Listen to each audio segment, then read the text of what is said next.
Marami na nga ang nakakapansin na lagi magkasama si Catherine Bernardo at Dominic Roque. At hindi nga tumitigil ang intriga sa dalawa.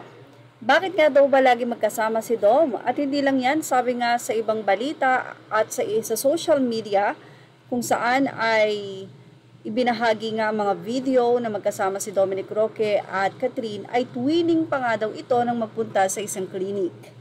Well, magkasama palagi si Catherine na nagpupunta doon at hindi lang yan, marami ding mga occasions na magkasama sila, pati sa pag-workout and then sa pagdi-dinner. Anyway, ilang mga netizen ang nagbibigay nga ng kulay dito kahit na nga ipinaliwanag na ni Dominic Roque ang nasabing issue na magkapatid lang ang turing nila ni Catherine Bernardo sa isa't isa. Ayon pa kay Dominic, kapatid ko yan. So parang siguro mayroong medyo kilabot na naramdaman itong si Catherine at Dominic sa paglilig sa kanilang dalawa.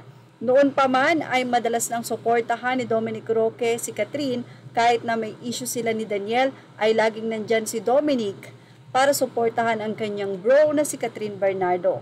At nito lamang ay muli na naman niyang ipinlex nitong si Catherine Bernardo ang nasabing photo niya with Dominic Roque. Kahit na nga iniintriga ay dead man ang araw si Catherine Bernardo sa mga issue na ito.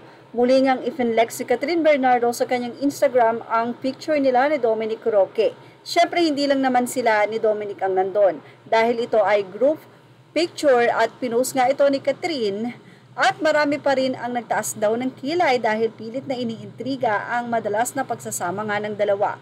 Kuha ang photo sa isang resto bar kung saan makikitang magkatabi sa upuan ng ex-fiancé ni Bea Alonzo at ang dating girlfriend naman ni Daniel Padilla.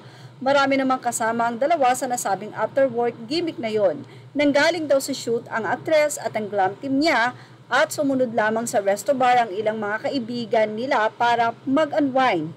Bukod kay Dominic at glam team ni Kat, ka-join din sa pagre-relax sila Alora Sasam and ang road manager ng aktres at iba pang mga showbiz friends. Komento naman ng ilang mga netizen, mukhang dead mga daw ang aktres sa naglalabasang issue about her and Dom.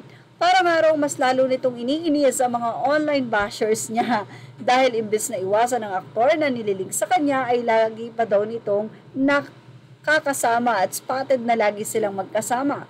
Sa totoo lang wala naman kasi talagang romantic relationship ang dalawa, kaya wala silang dapat itago o ipaliwanag sa publiko. Si Dominic lang yata ang naging super close kay Catherine sa rami ng mga kaibigang aktor ni Daniel. Nakaalitan ito ni DJ pero nanatili namang tahimik ang dalawa kung ano talaga ang issue at nanatili naman si Dom at Kat na magkaibigan.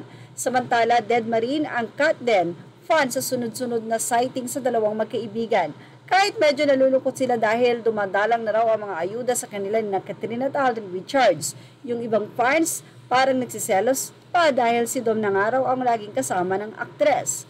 Wish nga ng Kat and fans sana raw magsimula na ang shooting ng Hello Love Goodbye or Hello Love Again ni Kat at Alden sa Canada para araw-araw daw nilang nakikitang magkasama ang dalawa. O diba?